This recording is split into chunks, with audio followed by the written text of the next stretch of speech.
Alors jusque-là je travaille avec mes connaissances du passé, je me suis remémoré le 68000, je me suis remémoré facilement aussi le CPM. Si maintenant on faisait la même chose avec ce qui se fait de mieux et surtout quelque chose de contemporain. On va faire un bond en avant de plus de 40 ans pour passer de 68 000 fin 70 début 80 en 2024. Alors tant qu'à faire, on va se prendre une CPU ARM 64 bits. Alors j'avais le choix entre acheter Raspberry Pi 4 ou 5 dernier cri ou ne pas faire de dépend du tout et de trouver un émulateur. Alors il y a QEMU qui émule à peu près tout ce qui existe en petit système. Même moyen système, il n'y a que les gros mainframes qui ne sont pas émulés à ma connaissance par même si on voit ici le système 390. Tiens, ça vaudrait le coup d'essayer. Système IBM mainframe, ok. Bon, je regarderai ça, c'est intéressant. Alors donc, comme je veux faire du ARM 8 en 64 bits, il faut choisir un modèle. Alors avec QEMU toujours, il y a du matériel bien spécifique qui est émulé à la virgule près, avec ses cartes périphériques et ses limitations de mémoire, ses limitations de vitesse, etc. Raspberry Pi, ouais, je crois, bon, pour l'instant Raspberry Pi 4 il est émulé, mais bon, j'ai pris la plateforme générique virtuelle. Alors c'est quoi une plateforme virtuelle? C'est une machine qui a le minimum, je sais même pas s'il y a une carte son, j'ai pas été voir en détail. Il y a des contrôleurs disques, il y a une carte réseau, clavier écran bien sûr. Donc j'ai choisi cette machine virtuelle. Bon, il y a un ralentissement sur le réseau. Reste à voir quel CPU Cortex on va mettre. Oh, désolé, mais c'est un peu long là.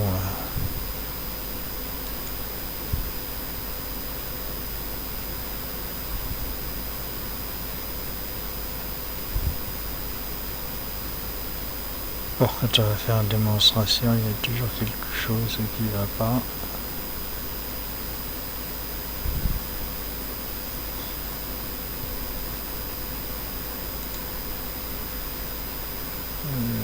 Faire une pause. Bon, je reprends. Problème réglé. Donc une machine virtuelle. Bon, il y a des PC, Device Flash Memory, UART, ça c'est liaison série, Real-Time Clock, il y a la mémoire, MSI Control, Virtio, MMU, d'accord. On peut choisir la RAM au moins 255 gigaoctets.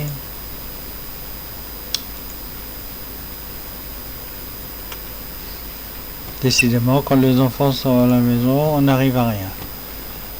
Donc, et ensuite, il supporte un certain nombre de Cortex. Moi, j'ai choisi le A76. Je crois que c'est celui du Raspberry Pi 5.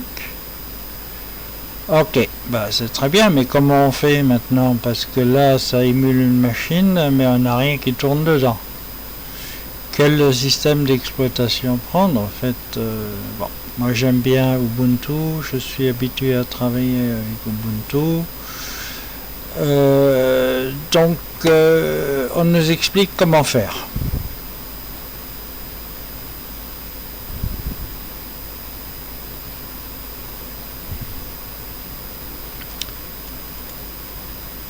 il faut aller sur une nouvelle adresse électronique. Voilà. Documentation Ubuntu, virtualisation, ARM64 sur QEMU. Alors donc là ils vont nous expliquer comment faire. Donc j'ai suivi scrupuleusement toutes les lettres, toutes les instructions. Il donne un fichier de démarrage sur donc x86, ce sera celui-là. Alors là ils nous mettent pour le réseau, ils nous mettent ça, ils disent que c'est ça qu'il faut pour Linux. Bah désolé, ça marche pas du tout, j'ai mis autre chose en creusant un peu, en fouillant dans la doc. Voilà ce que j'ai mis.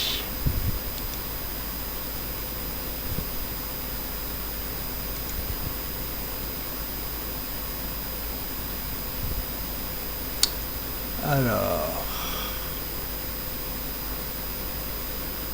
QEMU système ARCH64 qui est l'autre nom de ARMv8. J'ai rajouté SMP6 parce que j'ai un Seeker, un processeur Seeker, et ça accélère nettement le boot et puis le fonctionnement après une fois qu'on est dessus. CPU Cortex A76.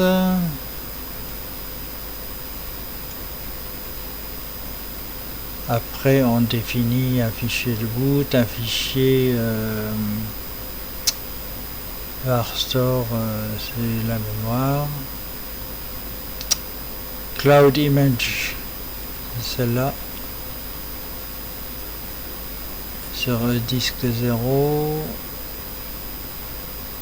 Je dis 0 toujours hard disk.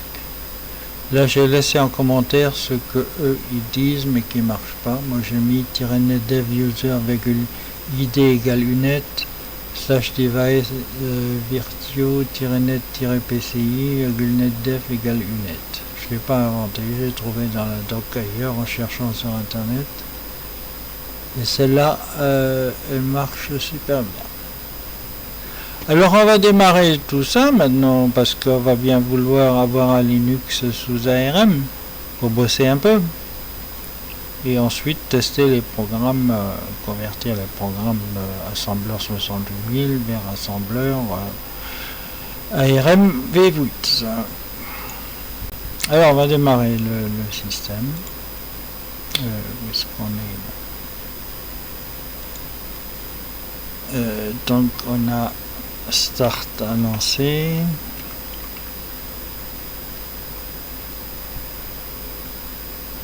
Alors il faut le lancer à sudo parce qu'on va accéder à la carte de réseau réelle de ma machine.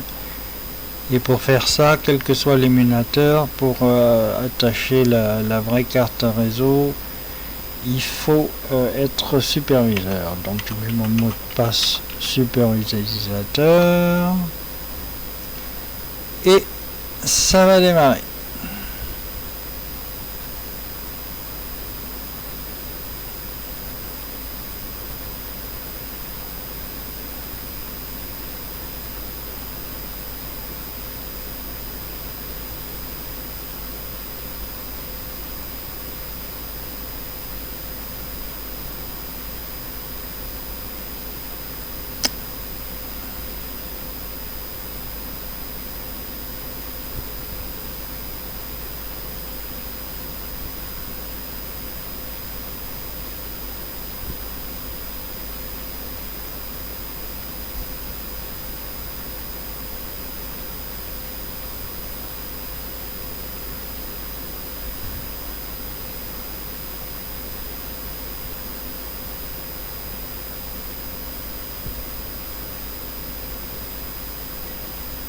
Désolé, même en utilisant Seeker, c'est encore un peu lent. Voilà, là il est sur la carte réseau. NP6S1 c'est le nom de la carte. Ethernet. et là il va me démarrer le réseau très bientôt.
Ah, là il boot le Linux.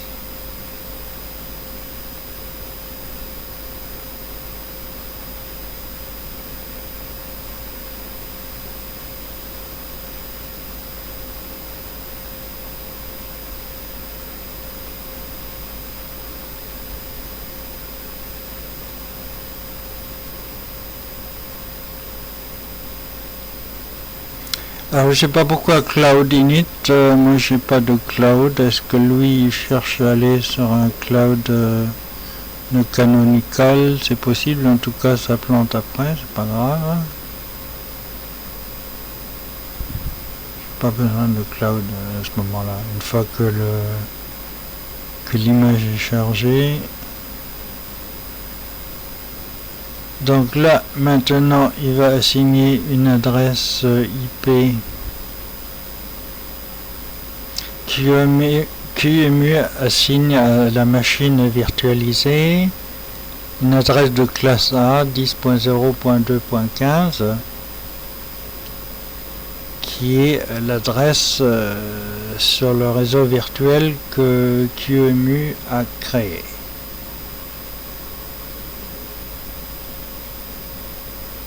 Sachant que ma machine, moi, elle a une adresse IP en classe C, mais ça n'a aucune incidence, ça marche très bien.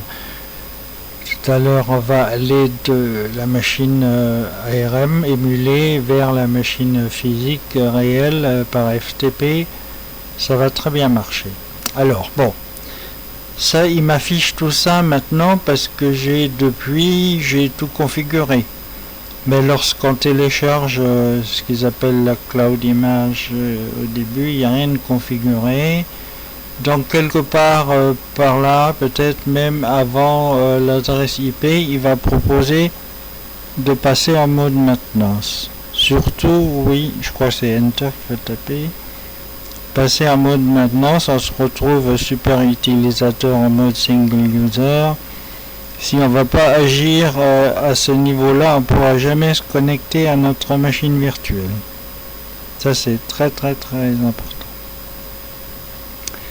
Donc la première manip à faire consiste à enlever l'interdiction de l'utilisateur root pour que root puisse se connecter sans mot de passe.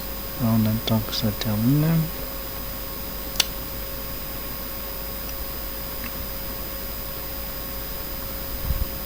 Là, il a fini en principe. Donc, je vais me remettre sur root sans mot de passe et montrer ce qu'il faut faire lors de la première session en mode maintenance. Il n'y a pas grand chose à faire. Bon, ça rame un petit peu, je sais pas pourquoi. Il me semblait qu'il avait fini son boot.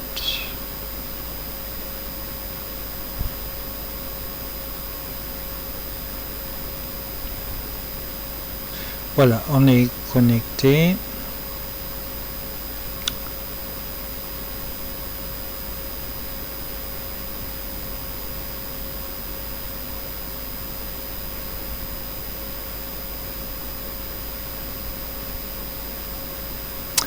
Voilà, alors lorsque on est en mode maintenance, on va arriver, je pense, au même endroit. Il faut faire nano /etc/shadow. Et on va trouver là entre ces deux points, entre ces deux doubles points, un point d'exclamation qu'il faut faire sauter, tout simplement. Comme ça, j'enlève l'interdiction d'utiliser root sur la machine émulée. Une fois qu'on a fini, CTRL O et on l'écrit. Bon, là, je réécris la même chose, mais ça ne change rien. Et CTRL X pour sortir. À partir de ce moment-là, on fait CTRL D pour sortir du mode maintenance et il va continuer sa boot et arriver au même endroit. Et là, il suffira juste de taper root. Et comme il n'y a pas encore de mot de passe défini pour root, et ben, il n'en demande pas. On est connecté super utilisateur, administrateur, sans mot de passe. Bon, ça n'a pas grande importance, on peut toujours en mettre un après. Hein. Bon, c'est même avec l'option -SMP6, c'est quand même long. Alors après, il y a des packages à installer, ça dépend ce qu'on veut faire. Moi, j'utilise MC, donc j'ai installé MC. Il faudra installer les locals. Mais première chose qu'il faut faire qui est important, c'est la time zone, parce que par défaut, il est en heure GMT. Donc, il faut faire... alors,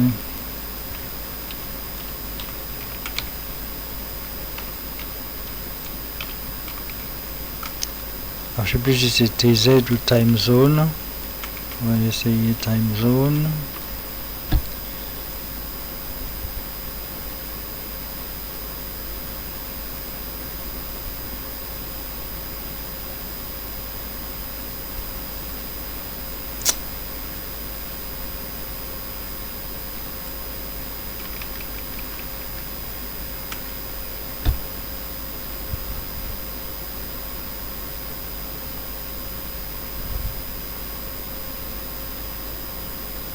Ah bon.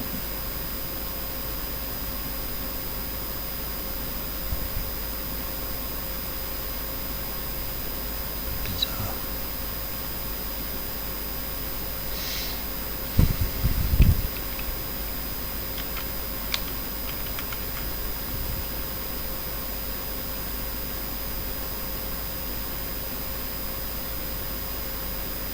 En tout cas, je pense que c'est bien time zone. Je ne sais pas pourquoi il dit que time zone n'est pas installé.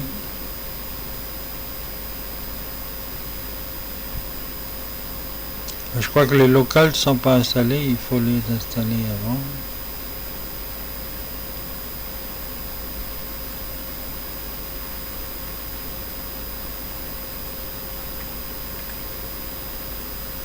Je ne sais pas pourquoi il y a English. Moi je vais enlever English. Je garde French. Inviter Fritz.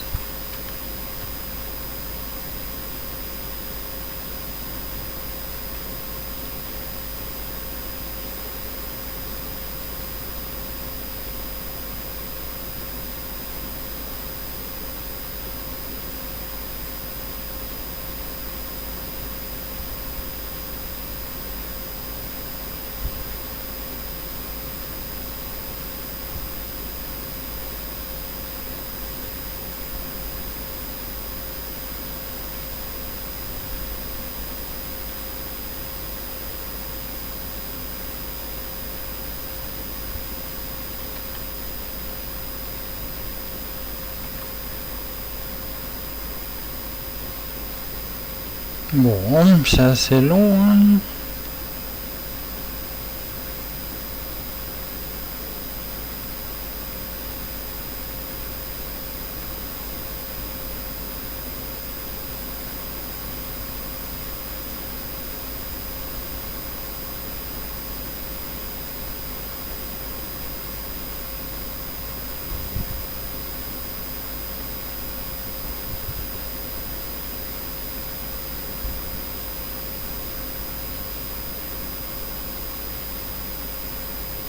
Ouais, peut-être mettre en pause le temps que ça génère ça, c'est pas la peine de faire traîner comme ça. Alors.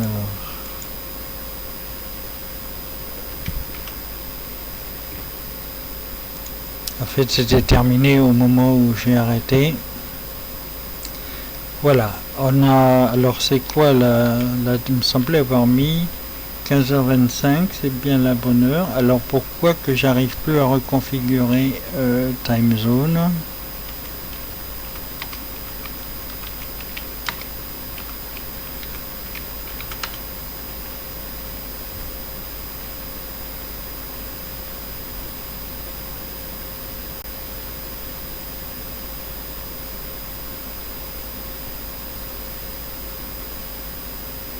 Je l'avais installé, je ne sais pas pourquoi. Ah non, alors c'était Z.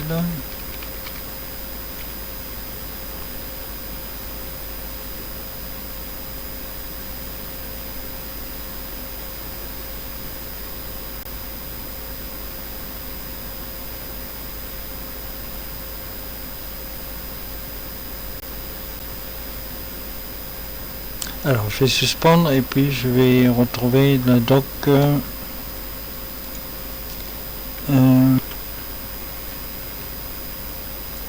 Bon, ma mémoire me fait un peu défaut par moment, on s'y perd. J'espère que c'est ça.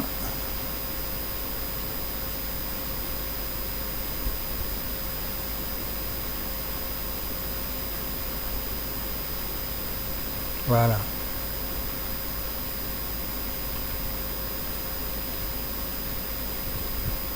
Donc c'était pas ni time zone ni TZ abréviation de time zone, mais TZ data, je m'en souvenais plus. Donc là on a une machine, hormis les différents ingrédients utilitaires Linux qu'on aime avoir, qu'on n'a pas, qu'il faudra installer toujours avec apt install, bon ça c'est classique. Il nous reste deux choses à faire. Il n'est jamais conseillé de travailler en tant que root. Donc on va créer un utilisateur Denis. Moi c'est Denis. Il est déjà créé, donc il devrait me dire qu'il existe déjà. Voilà. Mais sinon, adduser Denis va le créer. Il faudra lui définir un mot de passe.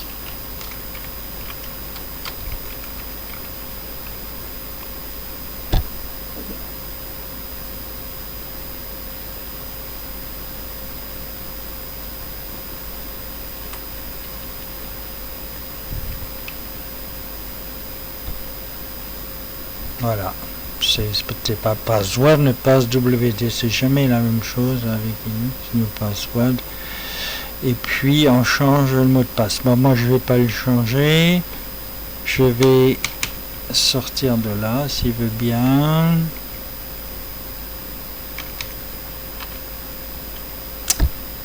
J'ai fait exprès de faire une erreur pour qu'il ne touche pas à mon mot de passe. On a à peu près fini de travailler en mode root. On va sortir de là. CTRL D toujours pour sortir. Je vais me connecter de façon normale avec mon mot de passe.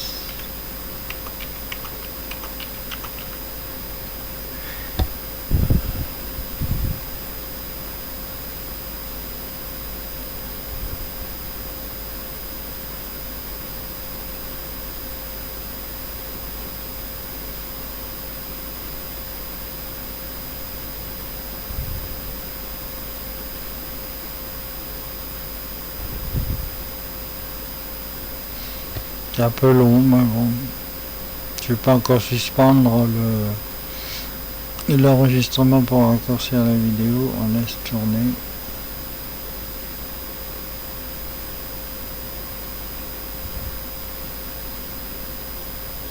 Donc pour montrer que je triche pas, on est bien dans une version ARM.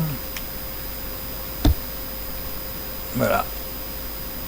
AARCH64.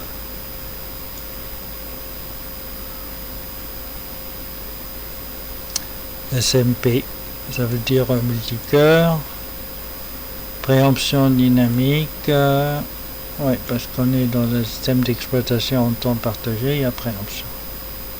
Après, il y a différents algorithmes de préemption, contrairement au système temps réel où il n'y a pas préemption. Une tâche, une fois qu'elle est lancée, se termine, mais on ne peut pas en rajouter comme ça. C'est un certain nombre de tâches inventoriées, cataloguées, chronométrées, immuables.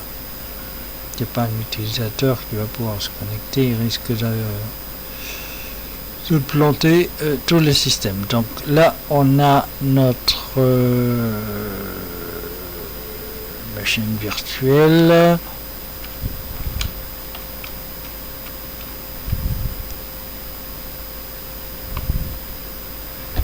En adresse de classe A. Ok. Si je veux récupérer un fichier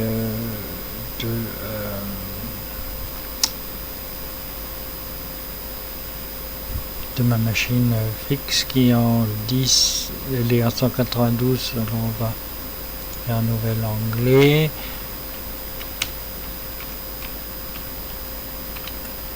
Je vais faire un FTP sur cette adresse là depuis ma machine virtuelle. Là on est sur la machine AMD 64, d'accord.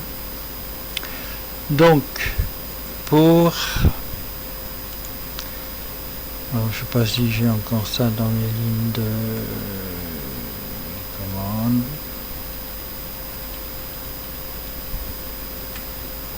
Ouais, c'est très bien. Alors qu'est-ce que je vais récupérer un fichier.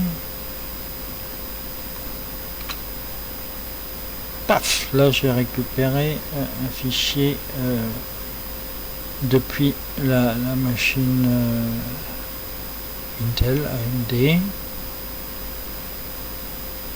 Là, forcément ça va très vite, c'est la même machine. On passe par QEMU qui fait la liaison entre les deux cartes réseau.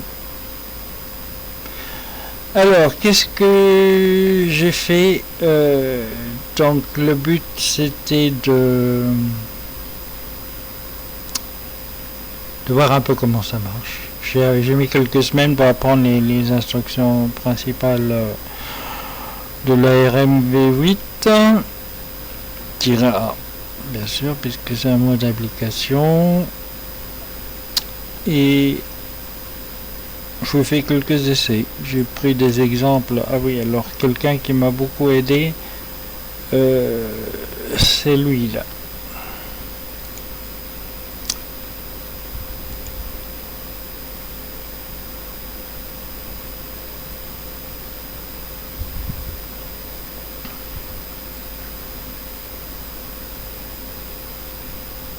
C'est bon, qu'est-ce que c'est que ça?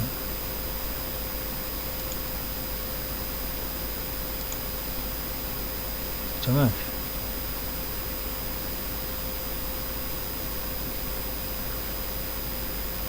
Je comprends pas. Alors c'est quoi? C'était bien.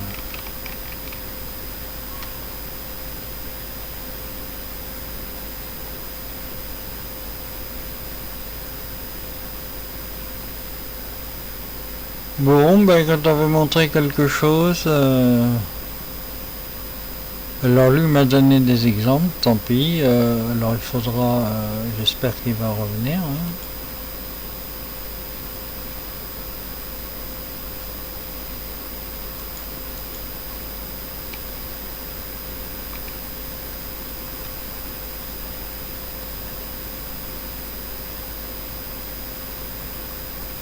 Bon, pas grave. Alors j'ai fait quelques programmes, alors j'en ai fait un, je suis parti de getPID,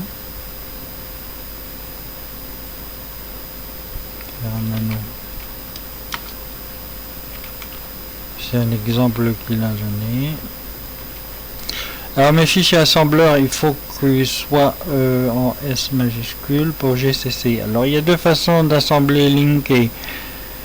Soit on utilise AS, c'est GNU Assembler et puis LD Link Editor, ou on utilise GCC. Moi j'ai utilisé très vite GCC parce que devant la complexité, disons si on utilise des syscalls, l'équivalent des trappes DS15 de l'autre émulateur, bon, on a quand même beaucoup plus de boulot que si on utilise glibc. Surtout pour quelqu'un comme moi qui a longtemps travaillé en C, c'est beaucoup plus intuitif, beaucoup plus compréhensible. Donc en fait, c'est pas compliqué.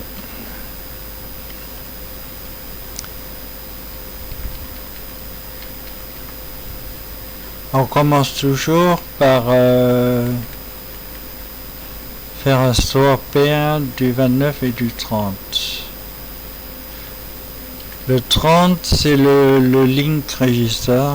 On met le 29 avec, alors je crois que le 29 c'est base pointer, je sais pas s'il il est toujours initialisé. Bon, en cas de doute pour l'instant. De toute façon, il faut 16 octets qu'on sauvegarde un registre ou deux registres.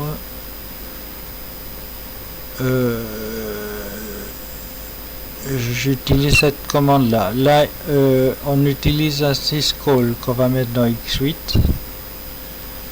qui correspond à getPID, c'est-à-dire le process ID du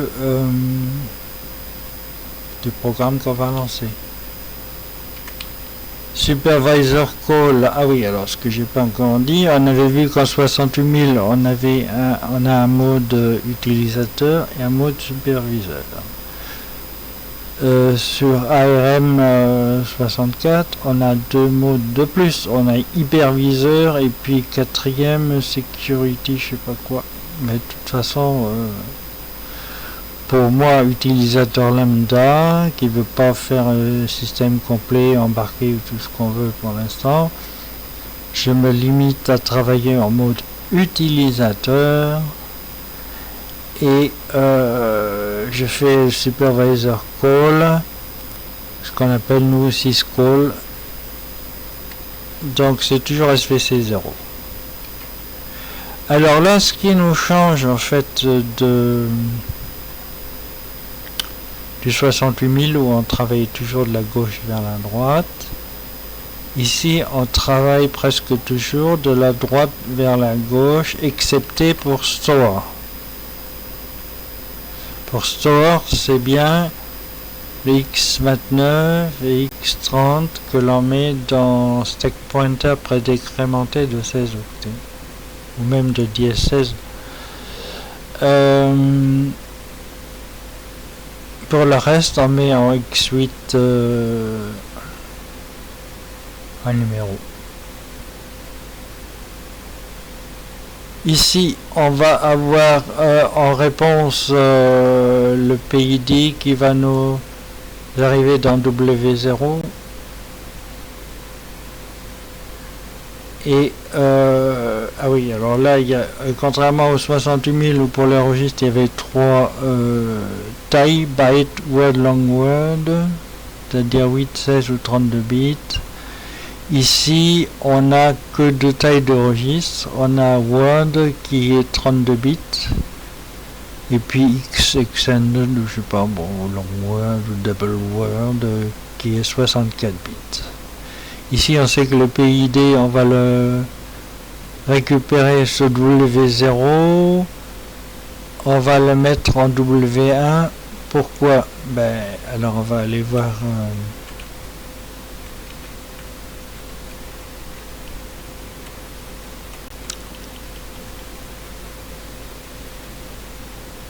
On va voir pourquoi. Ben, je vais utiliser printf.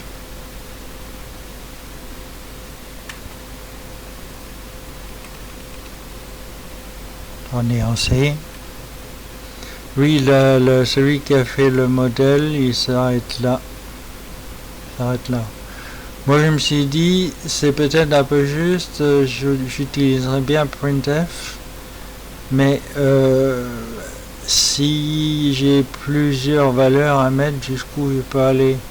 Ben, je me suis arrêté à 7 arguments. Donc, dans x0, je mets l'adresse de FMT. Pourquoi FMT? C'est lui qui avait appelé ça comme ça. x0, mon premier argument de printf, c'est l'adresse de la chaîne de caractères. W1, c'est le premier %D. Donc on comprend très vite que W2, W3, W4, W5, W6, W7. Alors pour complexifier un peu, plutôt que de mettre des valeurs numériques bidons, alors je sais pas pourquoi quand on bouge la souris un peu vite, ça met un gros curseur.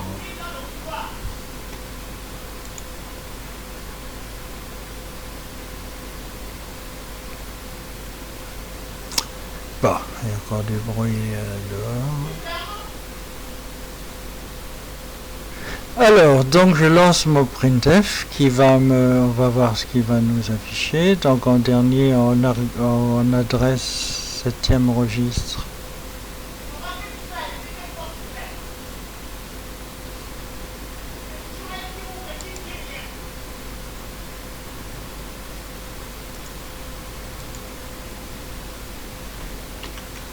Il faut vraiment que j'attende que tout le monde ait quitté la maison pour travailler tranquillement.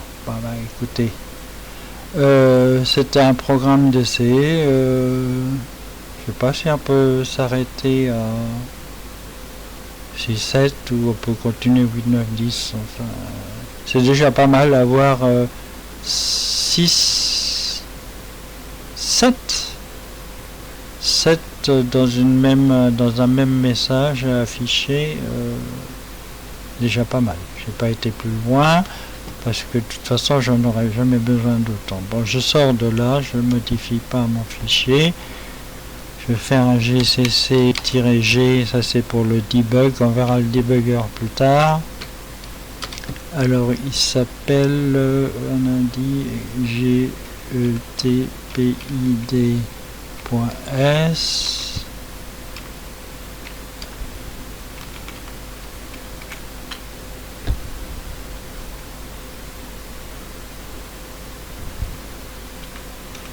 Exécution.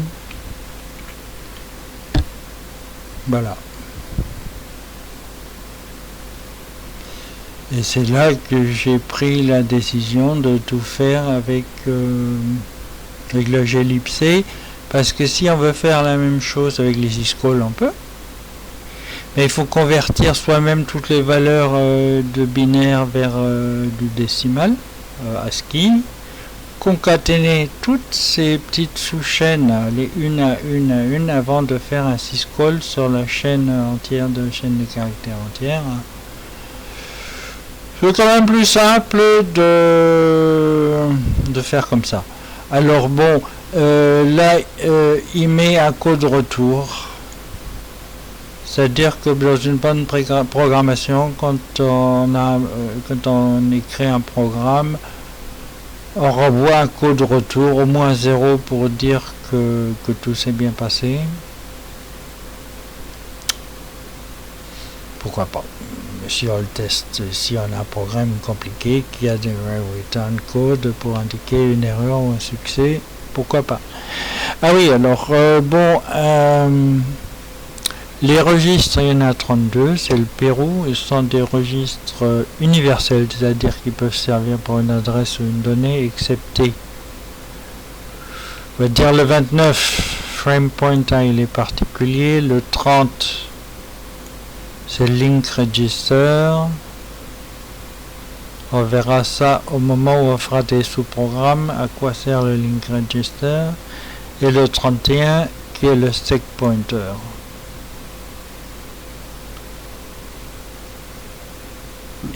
Et là, donc, Une fois que là on a mis restauré les 29-30 la paire de registre, le pointeur de pile il est remonté de 16. On est comme au départ, là notre pile est droite, elle n'est pas bancale. Alors bon, ici le return c'est RET sauf bon, les retours spéciaux, retours d'exception, retours d'interruption, tout ça. Mais on ne programme pas autre chose que des RET puisqu'on est en mode utilisateur. Comme sur assembleur 68000, il y a un point N qui dit qu'on s'arrête là, ce qui est en dessous, s'il y a quelque chose en dessous, on l'ignore. Donc je vais l'afficher le programme. Nano c'est bien, mais pas de souris et puis c'est pas très grand l'écran, donc ce que je fais, mais mes programmes je les fais sur la machine normale, AMD 64 avec Kate, puis je les transfère par FTP avant de les assembler. Donc ce qu'on va retrouver dans notre fichier assembleur, déjà l'architecture, on va travailler pour l'ARM V8. Un fichier qui comporte des écus pour notamment toutes les équivalences. Point global main. Donc main, ça va être, comme il est global, il va être vu par l'éditeur de lien, c'est-à-dire GCC qui fait aussi l'éditeur de lien, comme un symbole global, et en plus c'est notre point d'entrée du programme, puisque en C les points d'entrée s'appellent main. Ensuite, on définit une section texte, ça c'est équivalent à un point section point texte. Texte veut dire code, pourquoi ils n'ont pas mis code? L'alignement je l'utilise pas, j'ai pas trop compris comment ça marche pour l'instant. Moi dans mes programmes j'en ai pas et ça se passe très bien. L'assembleur il se débrouille pour réaligner les différentes datas pour qu'elles soient pas bancales au niveau des adresses, qu'elles soient au moins paires, sinon multiples de 4 voire de 8 octets. Point data, donc là on est dans une zone de données initialisées. Et puis il existe aussi point .bss que j'utilise plus tard dans le programme CPM, qui est une zone de données non initialisée. Et on peut distinguer, on peut très bien dire les sections, ça sert à savoir où on va mettre les différents morceaux. Point texte, comme c'est immuable, on va dire que on peut les mettre en prom, en EPROM ou en flash prom.